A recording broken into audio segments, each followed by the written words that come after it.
반갑습니다. 4월 22일 수요일 3교시 국어 수업 시작하겠습니다. 지난주에 첫 수업이었는데요. 온라인임에도 불구하고 우리 2학년들이 모두 참 집중해서 수업을 들었다. 그런 느낌을 받았어요.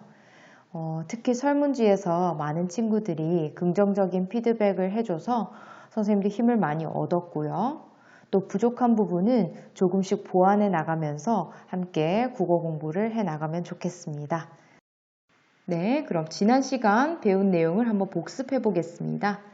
자, 우리가 책을 읽는 다양한 이유가 제시되어 있었는데 한 8가지 있었죠. 네, 그 중에 공부를 잘하려고, 재미있으니까, 궁금증을 해결하려고, 혹은 기분 전환을 위해서 등등 이런 이유들이 있었습니다. 자, 그 다음 조선 후기의 학자였던 이덕무가 등장했는데요. 이 이덕무가 말하는 책 읽기의 유익함이 나왔습니다. 네, 어떤 게 있었죠?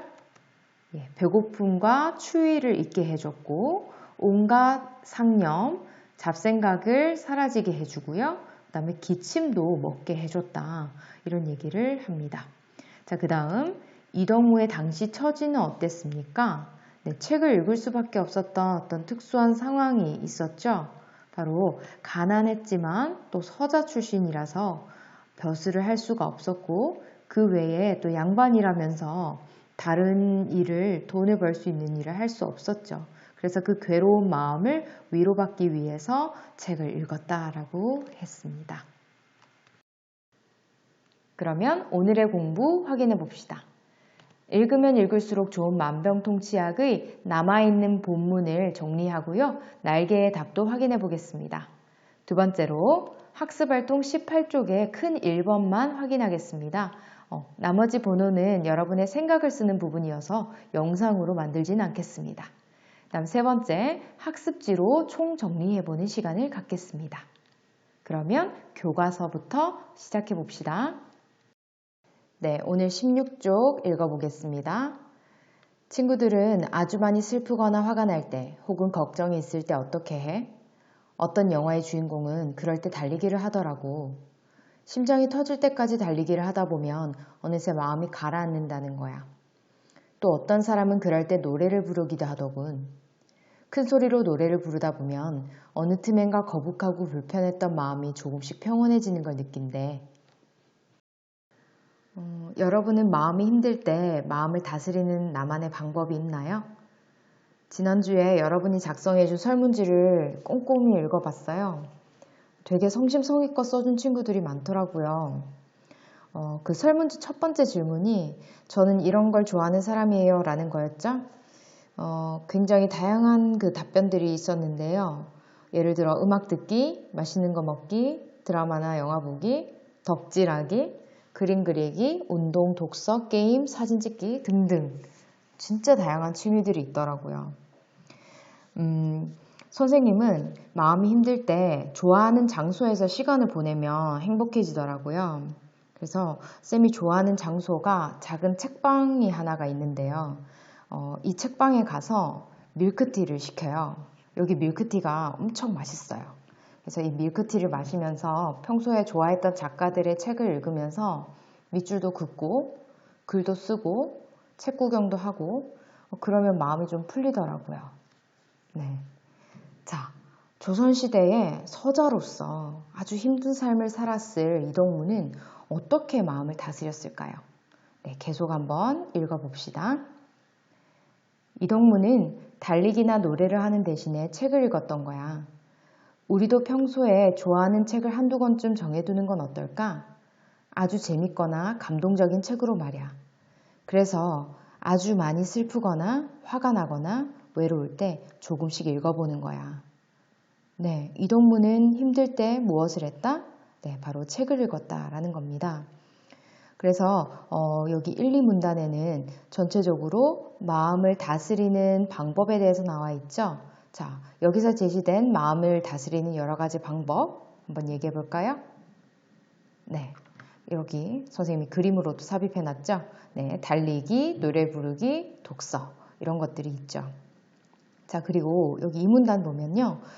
이덕무가 책을 읽었던 것처럼 우리도 평소에 좋아하는 책을 정해두면 어떨까 하고 필자가 제안을 하죠. 그러면 왜 이렇게 평소에 좋아하는 책을 정해두라고 했을까요?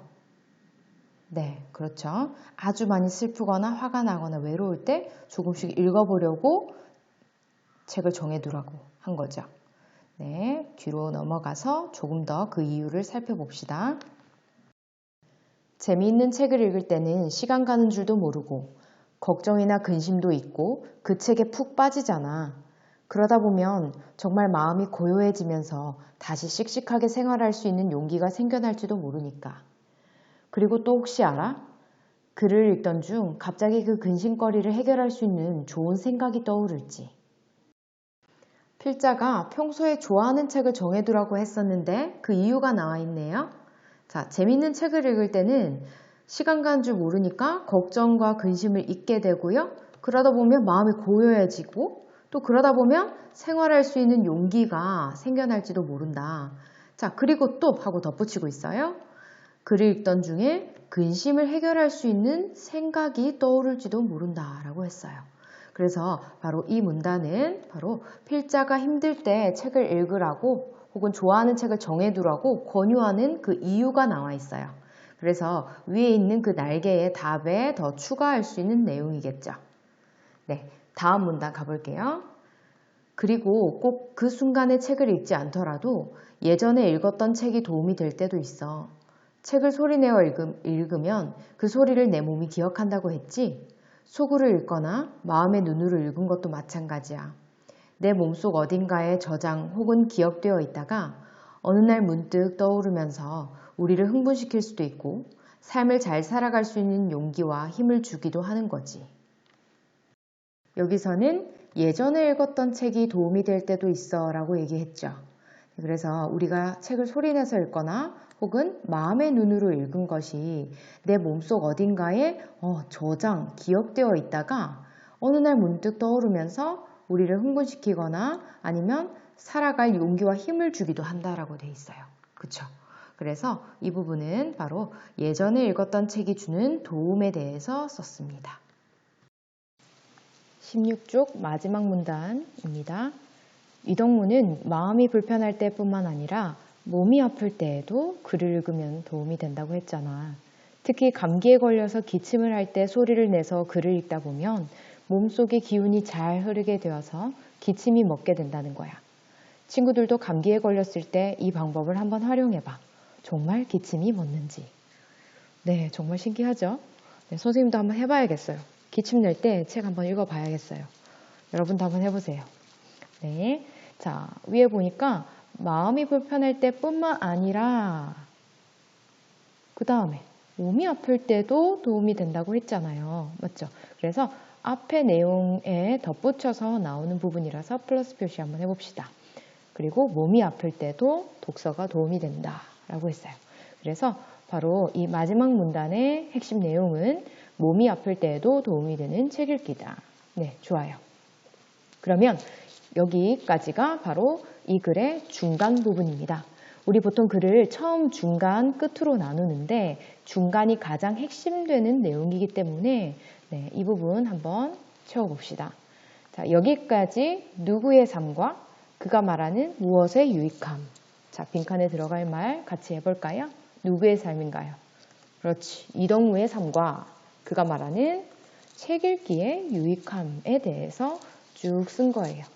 그래서 이 글은 전체적으로 책 읽기의 유익함에 대해서 썼는데 그걸 이야기하기 위해서 바로 이덕무라고 하는 사람을 인용하고 가지고 온 거예요.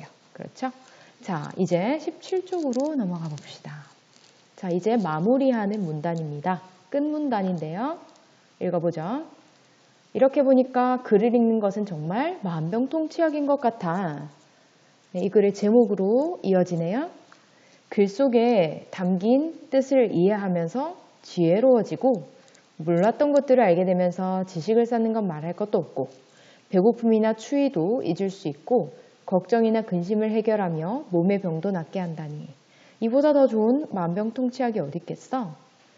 그런데 만약 배고프거나 배부르지도 않고 춥거나 덥지도 않고 뭔가 마음이 다 편안하다면 어떻게 하냐고?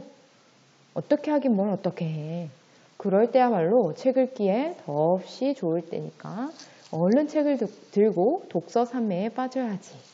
네, 독서에 골몰하는 경지에 빠져야지. 이렇게 마무리하고 있습니다. 자, 글 읽는 것을 무엇에 비유하고 있나요? 네, 정말 만병통치약인 것 같아 라고 했어요. 만병통치약이 무슨 뜻이었죠? 네, 여러 경우에 두루 효력을 나타내는 약을 말하죠. 맞아요. 글을 읽으면 마음의 병도 고치고 몸의 병도 고치니까 정말 만병통치약에 빗댈만 하죠. 자, 그러면 왜 만병통치약이라고 했는지 한 번 더 정리해주고 있어요. 우리 거기에 번호를 붙여봅시다. 자, 첫 번째는 글 속에 담긴 뜻을 이해하면서 지혜로워지니까 만병통치약이에요. 자, 또 몰랐던 걸 새로 알게 되니까 지식이 쌓이겠죠. 또 배고픔이나 추위도 잊을 수 있다고 이덕무 선생님이 말했고, 그 다음에 걱정이나 근심도 해결해 줬죠. 게다가 감기, 기침 같은 몸의 병도 낫게 했다. 그러니 이보다 더 좋은 만병통치약이 어디 있겠어 하고 책 읽기의 가치에 대해서 얘기하고 있죠. 좋아요. 자, 근데 만약 나는 배고프지도 않고 배 부르지도 않고 춥지도 않고 덥지도 않아. 몸도 마음도 다 편안해. 그럼 어떻게 해야 돼? 나 책 읽을 필요 없는 것 같은데? 어떻게 하라고 하나요? 그런 경우에? 네, 그럴 때야말로 독서에 빠져야 할 때다 하면서 책 읽기를 권유하고 있습니다. 맞아요. 마음이 편안할 때 오히려 그 느긋한 마음으로 또 책을 읽으면 또 얼마나 재밌겠어요. 좋아요. 그래서 여기에 답은 그때야말로 독서 산매에 빠져야 할 때다라고 얘기하고 있습니다.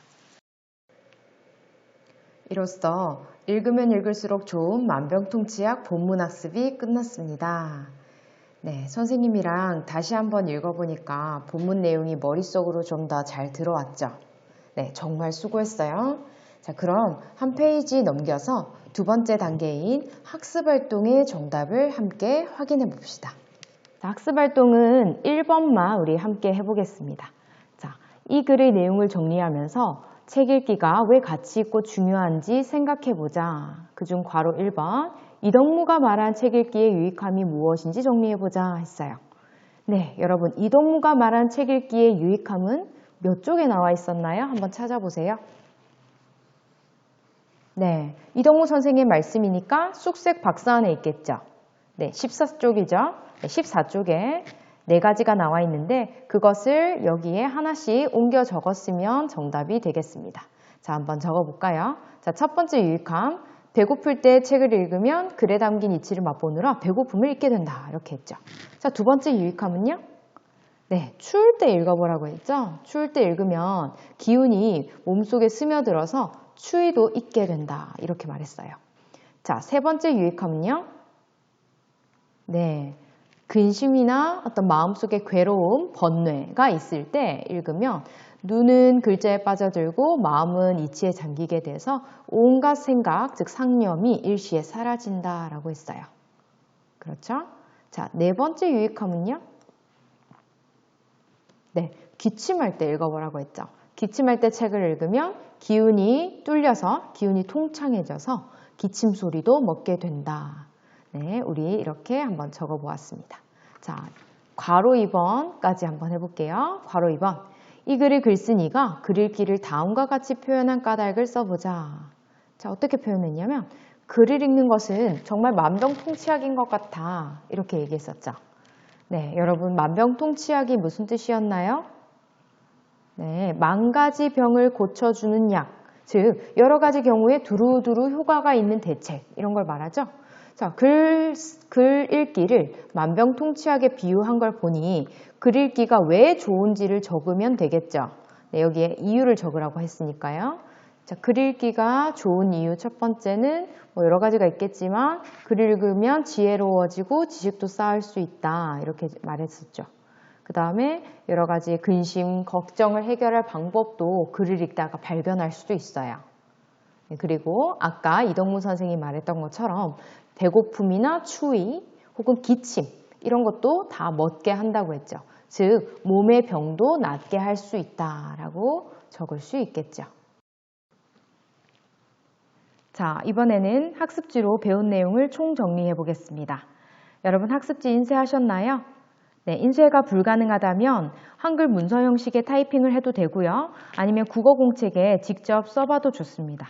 자, 준비가 됐다면 강의를 잠시 멈추고 1번에서 5번까지 자기 힘으로 빈칸을 채워보세요. 학습지 작성하셨나요? 맞든 틀리든 끙끙대면서 고민해본 시간이 여러분 실력을 높입니다. 네, 정답 함께 확인해 봅니다. 자, 1번 글 한눈에 보기. 자, 여러분 공부를 하다 보면요. 내용 하나하나에 신경 쓰느라 전체 숲을 못 보는 경우가 있어요. 근데 이렇게 글 한 편 다 읽었잖아요. 그러면 글에서 눈을 떼고요. 먼 산을 바라보면서 이번 단어는 어떤 내용이 있었지? 읽으면 읽을수록 좋은 만병통치약이라는 글이었는데 제일 처음에 글쓴이가 글을 읽는 목적에 대해서 얘기를 했고 새로운 인물 이덕무에 대해서 소개를 했지 하면서 전체를 한번 쭉 그림을 그려보는 거예요. 네, 그 작업이 바로 글 한눈에 보기 작업입니다. 자, 그러면 표 한번 체크해 봅시다. 자, 이 글은 전체 세 부분으로 구성되어 있어요. 처음, 중간, 끝, 서론, 본론, 결론. 어떻게 말해도 상관없어요. 자, 첫 부분에는 어떤 내용이 나왔죠? 네, 우리가 책을 읽는 다양한 까닭에 대해서 말했어요. 그래서 글쓴이가 여러 가지 사례를 들어줬는데 시키니까 읽기도 하고 기분 전환을 위해 읽기도 하고 교양을 쌓기 위해 읽기도 해 하면서 얘기를 해줬죠. 네, 그 다음 중간 가장 메인이 되는 핵심이 되는 부분인데요. 이 부분은 누가 주인공이었나요? 네, 그렇죠. 새로운 인물 이덕무를 소개하면서 이덕무는 글만 보는 바보였다라고 하면서 이덕무의 삶과 그리고 그가 말하는 책 읽기의 유익함에 대해서 얘기를 했었죠. 자, 그리고 마무리 부분에는 17쪽 전체였는데요. 네, 책 읽기의 가치를 다시 한번 확인하고 함께 책을 읽자는 그 당부를 했어요. 그래서 독서 산매에 한번 빠져보자 이런 얘기를 했었죠. 네, 좋습니다. 자, 2번 핵심 정리 넘어가겠습니다. 갈래는 설명문입니다. 책 읽기의 중요성에 대해서 다정하고 친근한 말투로 설명해주는 글이었죠. 네, 다음 성격, 예시적, 해설적, 교훈적. 네, 그 중에서 우리 해설적 한번 볼까요? 자, 해설이란 어떤 것을 알기 쉽게 풀어서 설명한다는 뜻이에요. 자, 이덕무의 말을 쑥색박색 인용을 했어요. 근데 그 인용문만 딱 던져준 게 아니라 그 인용문에 대한 필자의 생각을 아랫부분에 설명을 덧붙여 놓았죠. 그러면서 우리가 이 이덕무의 생각에 조금 더 접근하기 쉬웠어요. 이게 바로 해설적이라는 말이에요. 자, 두 번째로 교훈적이라는 건 쉽죠? 네, 이덕무의 이야기를 통해서 책 읽기가 유익하고 가치 있는 일이라는 그 깨달음, 교훈을 우리한테 주려고 했다는 거죠. 자, 이번엔 예시적 성격 한번 봅시다. 자, 선생님이 학습지에 예시적이라는 말 옆에 왜 그럴까요? 라고 적어뒀어요. 네, 왜 이 글의 성격이 예시적일까요? 예시가 뭘까요? 네, 여러분 학습지나 자습서에 이런 말이 나오잖아요. 그러면 당연히 그렇겠지? 뭐 그런가 보다 하고 대충 넘기지 말고요. 의문을 품고 그래서 어디가 예시적인지 근거를 직접 자기 눈으로 찾아봐야 해요. 네, 그래서 국어를 잘하는 두 번째 팁, 질문을 하고요. 의문을 던지고요. 그래서 증거와 근거를 직접 찾아본다. 네, 그러면 우리 예시가 뭔지 한번 봅시다. 자, 예시란 본보기를 보여준다. 예를 들어 보여준다. 이 말이에요. 그런데 어디서 예를 들어줬나요? 네, 사실 예를 들 때는요. 보통 예를 들어 예컨대 이런 접속어가 나오죠. 그 접속어가 있으면 더 찾기가 쉬울 텐데요. 이 글에는 아무리 찾아봐도요. 예를 들어 이런 말이 없어요. 근데 접속어 없이도 예를 들어서 보여주는 부분들이 있어요. 한번 찾아봅시다. 자, 먼저 여러분 13쪽의 이 문단 한번 보세요. 자, 거기에 그래도 우리는 책을 읽어 왜? 하고 책 읽는 목적을 여러 가지 이렇게 적어두었죠.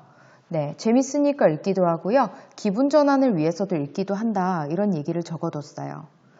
사실 사람들마다 상황마다 책 읽는 이유가 수십 가지가 될 텐데 그걸 글에다 다 적을 수가 없잖아요. 그래서 이렇게 몇 가지 사례를 보여준 거예요. 그래서 예시적이라는 거죠. 자, 그 다음 16쪽에도 있어요. 자, 16쪽의 일문단 가보면요. 아주 많이 슬프거나 화가 날 때 혹은 걱정이 있을 때 어떻게 해? 라고 물었어요. 근데 저마다 그런 마음을 다스리는 방법이 다양하겠죠? 근데 어떤 영화 주인공은 달리기를 한다고 했고요. 또 어떤 사람은 노래를 부른다고 했어요. 이렇게 마음을 다스리는 방법을 두 가지 사례로 제시해 주니까 그럴 수도 있겠네. 그런 사람도 있겠네. 하고 우리가 더 이해가 잘 되죠. 그래서 이 글의 성격이 바로 예시적이다라는 겁니다. 알겠죠? 다음 이덕무의 책 읽기를 이 글의 소재로 사용했고요. 그 소재를 활용해서 책 읽기의 가치와 중요성에 대해서 말하는 글입니다. 자, 특징 첫 번째, 친근한 어조와 대화를 건네는 듯한 구어체를 사용해서 부드러운 분위기를 형성했죠. 자, 두 번째, 스스로 묻고 답하는 문답법이라고 합니다. 문답법을 사용해서 독자의 관심과 호응을 유도했다. 이 글 전반에는 문답법이 많이 쓰였는데요. 필자가 스스로 질문을 먼저 던지고 그 답도 자기가 스스로 내리는 거예요. 그래서 17쪽에 우리 이 문단 한번 보세요. 이렇게 나와 있죠. 그런데 만약 배고프거나 배부르지도 않고 다 편안하다면 어떻게 하냐고 물었어요. 그 다음에 답변도 나와 있죠. 그럴 때야말로 책 읽기에 더없이 좋을 때다 이런 얘기를 했죠. 그래서 이런 문답법의 형식으로 관심과 호응을 유도하면서 글을 쓰고 있다는 겁니다. 자, 3번 이덕무에게 책 읽기가 주는 의미. 이덕무의 처지를 생각했어야 했죠. 당시에 식구의 끼니를 걱정할 정도로 가난했지만 서자라는 신분상의 한계 때문에 무엇을 할 수 없었어요? 벼슬을 할 수가 없었어요. 그래서 어떻게 마음을 다스렸죠?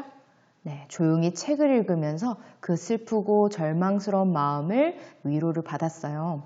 그래서 이덕무는 이렇게 힘든 상황 속에서도 책을 읽음으로써 위로와 힘을 얻었으니까 그 사람에게는 얼마나 책 읽기가 가치 있는 일이었겠어요.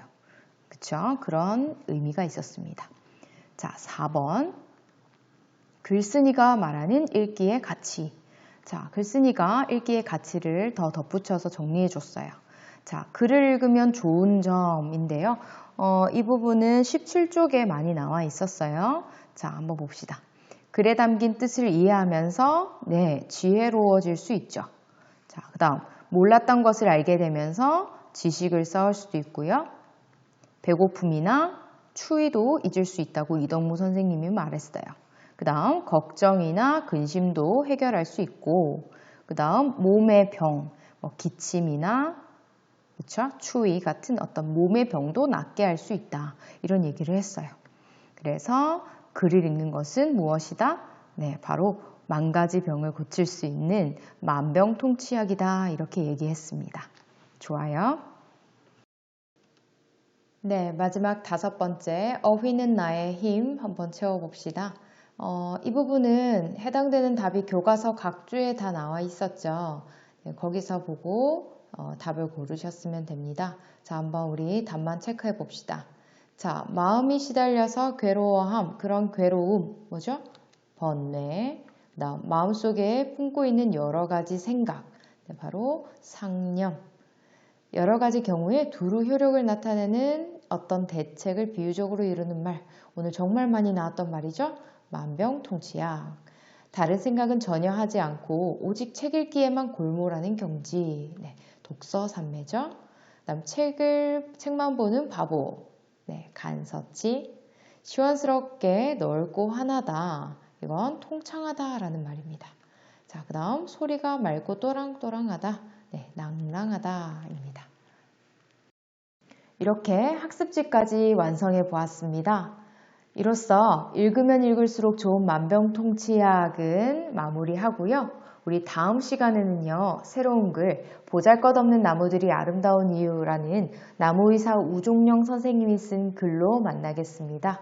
그러면 우리 건강한 모습으로 다음 시간에 뵙겠습니다. 감사합니다.